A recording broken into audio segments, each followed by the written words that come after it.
Hello, welcome back. Uh, what do you guys think? The flower? This is one of my favorite Paph species called fairieanum. And fairieanum, I think this might be the only time I have about over 3 dozen of the same cross. And this cross is NF188. It's fairieanum red, AMAOS, and the pollen parent is the fairieanum from Orchids, which I got from Terry Root, a good friend of mine, before he retired. And so it's amazing. Uh, I'm going to share with you. I never grow fairieanum in this big quantity. I was heard that this is difficult species to grow. Yes and no. Let me talk about fairieanum. This species is actually endangered. I don't think you can even find it in India anymore. It's from the foothill, the North India, border with Himalaya. So this species, I have been growing from seed to this stage about 4 years. Okay. Now, what I have learned is, and there are some fairieanum crosses before me, but they also fairieanum is also a wonderful species parent. It crossed with a Maori type, so called fairy moth, and this one here is Estella, is fairieanum crossed with leucochilum. So you can tell that they are very dominant in shape. Fairieanum is an interesting species. Here is my observation, and I only can speak for my own experience in Southern California. Uh,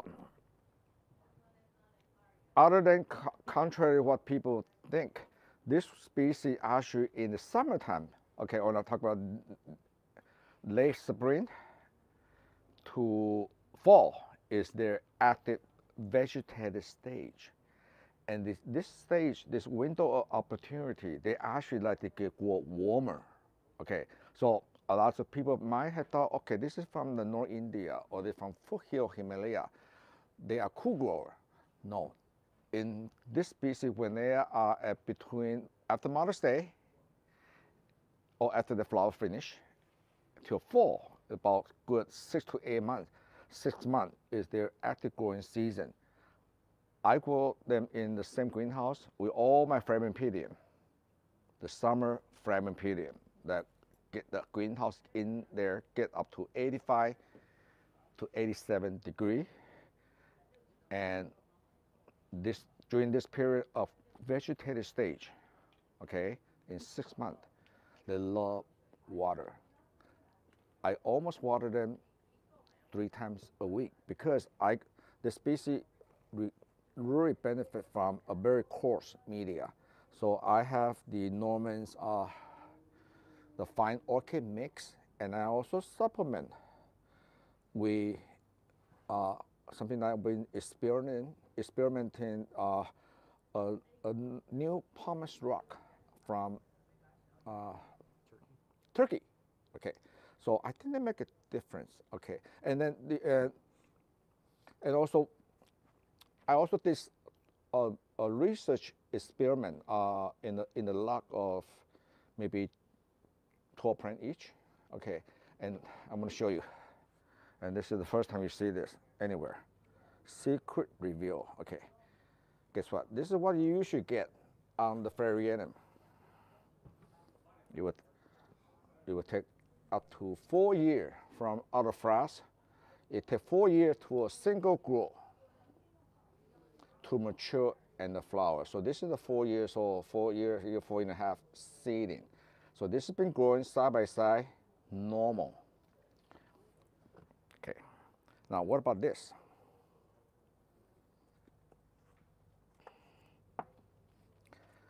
We also have a group.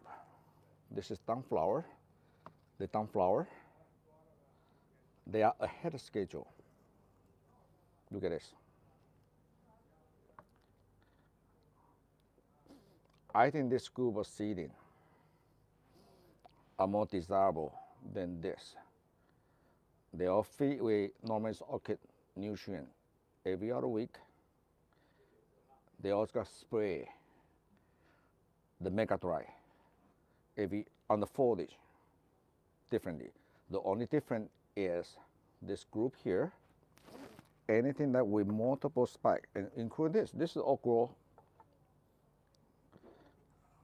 I done this experiment. I also drain in about starting August. I start to drench them with mega dry. 1 tablespoon, well, 1 ounce per gallon of water, and I drench them because remember, in the summertime they love water, so I water a lot, up to 3 times a week when it got to 85 degrees. So they water a lot, they dry out very fast. Then I also had this group of seeding that, in addition to twice a month we make a dry, of foliage application and the fertilizer every other week. This group also got drench once a month. Okay, you can do that on the week or you spray mega dry, but I make a point just once a month for 4 months. So what I see is they're not only very, very vigorous growing the central one here, which is normally do, they also so vigorous with the side shoot coming up. So look at this. This one just down flower. This one actually flowered up back in October, one of the leader of the cross. So I just finished this. And the weather is still cool, right? So I might have 2 more spikes coming up of the same season, 4 months from now. Okay, I'm gonna put it in the cooler area. So it's this one here. This is so vigorous that you have 2 grow coming up and they're flowering at the same time. Okay, so these are just regular without mega dry drench. These are with mega dry drench. Okay, for 4 months, right all the way into before the flowers stage. So they got a really booster. Okay, so this is why I say if you have a grandson or children need a project to do a scientific project for high school, this is fun. What I also noticed is contrary to other species that are Phalaenopsis formosa, the warmer the temperature will stretch out the spike, right? Different. This is fairieanum, grow at 65 to 68 night temperature. These are growing at 60-degree temperature, 55 to 60 temperature. So the warmer the temperature is actually going to reduce the spike length versus the cooler temperature actually they're going to grow slower, they're going to stretch. So very different than the novelty Phalaenopsis or Phalaenopsis itself.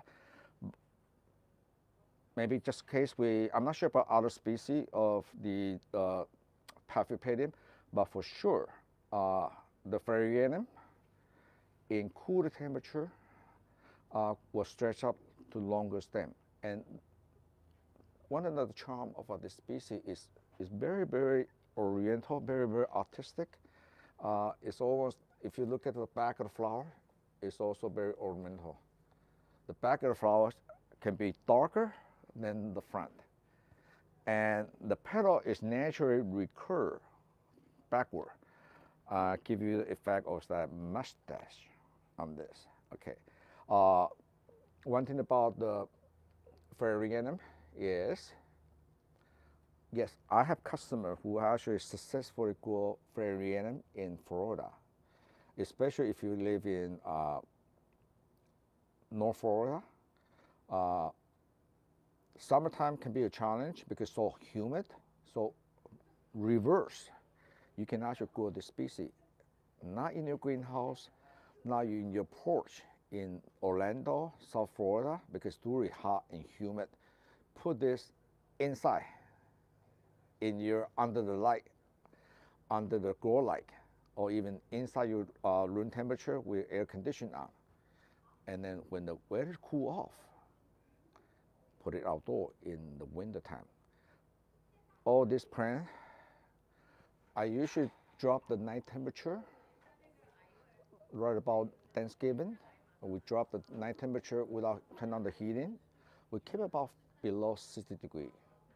Minimum and minimum night temperature about 55. But it can go lower. But I also have Flammipedium, tropical Flammipedium in the same greenhouse. They're not going to like it. So I drop it down to below 60 degrees, and you need that to 2 to 3 weeks to stimulate the flower. They still can flower in the warm temperature at 65, but I just checked my greenhouse. The one in the 65 night temperature, warm night temperature, only about 30% is flowering.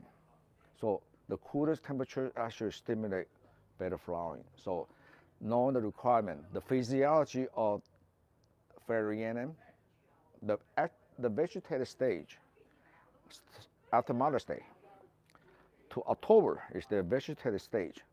Make sure you get them plenty of water. They love water. They also like shady. Notice that they don't have a lot of the bright. I get a lot of shade in the summertime, but then we get them more sun in the fall because day is shorter, night is longer, and temperature is cooler. So knowing this requirement, and I think ultimately I had grow the best crop of fairieanum I ever grow, and always this cross we have is outcross, so it's never by the selfing of fairieanum.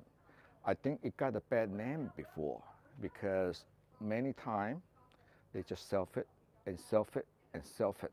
They never got outcross. So this is actually a very, very nice outcross. It's NF188 AV plant is a winner, and they're very free blooming. Again, this species, you never buy eyelash size. Okay, the eyelash size is maybe just less than a year out of the flask. They are very, very touchy in this stage.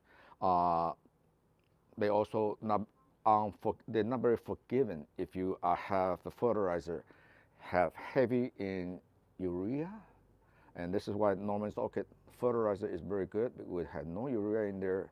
It's almost reagent grade. We don't have heavy metal in there. You notice all my fairieanum, there's no tip burn here. Okay, I'm really proud to grow this wonderful strand, and also as far as culture is concerned, this is part of I can safely say I've visited orchids for many years, and I think I grow this crop of orchids fairieanum even as good as the orchids in their heydays. Okay, so this is the topic for the fairieanum. So again, a lot of water during the summertime, during the active growing season. Don't forget to feed them.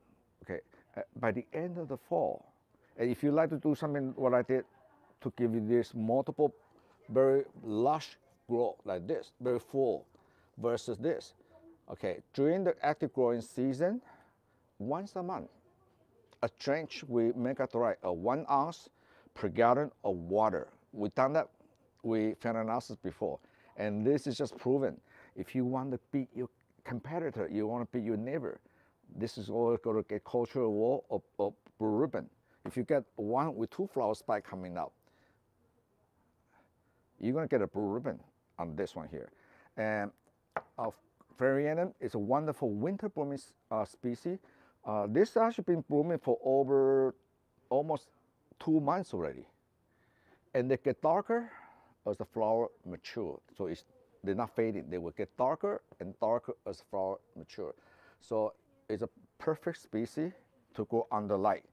Other than that, always buy from a good breeder and with a good information. And this particular strain is our NF188. Okay, I'm really glad to share this opportunity with you because next time I'll be able to show this maybe another 10 years. Okay, so thank you very much and happy orchid growing.